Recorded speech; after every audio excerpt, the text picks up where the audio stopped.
Back in January of 2023, the World Juniors couldn't have ended on a more sour note for Slovakia, falling in overtime after putting up one of the best battles I've ever seen in a World Junior quarterfinal ever. But you can't really blame them in the end when you lose like that. Although a silver lining to this situation was the sheer amount of returning players eligible for the next go-around in Gothenburg this winter. 16 returning players and 107 games of World Junior experience. That's the most by a landslide at the 2024 IIHF World Juniors. It's fair to say I've been an avid follower of Slovakia on the world stage for the better part of 2 years now, and I've yet to be disappointed with what they have churned out over that period of time.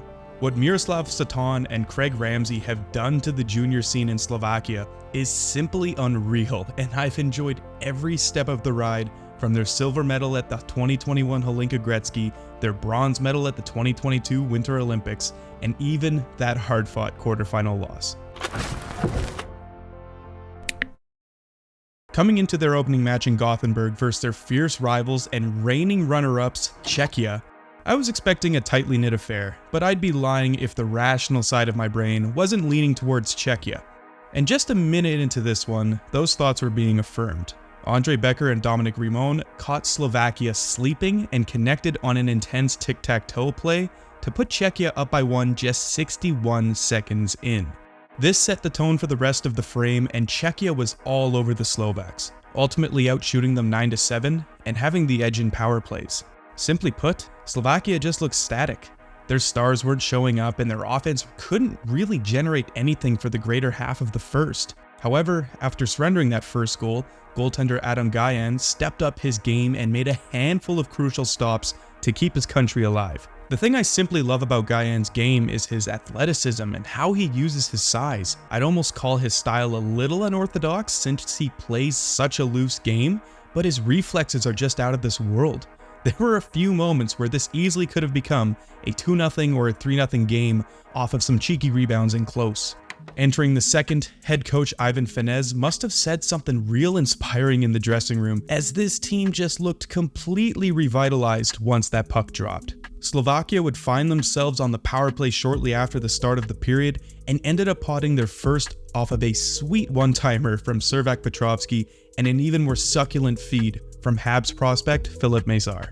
This was the storybook opening Slovakia needed if they wanted a fighting chance against their geographic rivals. For the rest of the second, Slovakia would continue to build the momentum and keep generating chances. Despite all of this pressure, finding the net was something they struggled with for a majority of the period. And on a 6'6" Michael Hrabal, these high shots aren't how you're going to beat them. Sure, they're probably looking for tips and deflections, but you could see the frustration in defender Maxim Sturbak in a few of these clips. Slovakia had everything but the finish in the second. Something needed to give in. Someone needed to step up. One of these veterans. It doesn't have to be pretty. There you have it. QMJHL forward Peter Repchik gets a little lucky after sending one on net to put Slovakia up by one right before the end of the second. For Repchik, this is his 5th career goal at the World Juniors. Out of all of the players to score, having one of the 3-year vets score the go-ahead goal must have been huge on the way back to the dressing room. Also, Slovakia was blessed with the power play to start the third when they got back out there. Okay, that was an ugly one, but that's a huge identity goal for the Slovaks. Time to tighten up defensively and stay disciplined and ride this lead into the sunset. Okay, won't complain about a shorthanded goal. I'll give credit where credit is due to Boris Zabka. He's another returning defender, and this is his first goal of the season across all competitions. I guess if Czechia is going to keep serving up these chances, they might as well take their space. Filip Mesar, you bad man. That was criminal. It's nice to know that the success he's contributing over in Kitchener has touched down in Sweden. Petrovsky as well, the Owen Sound forward. He had 2 goals in each of his last 2 World Juniors, and he's already got a pair in his 3rd time around. Fast forward a little further, Repchik got a penalty shot. He didn't bury it, but there's no hard feelings there. I also think Hrabal got a little lucky. Seemed a tad off balance to me. Just saying.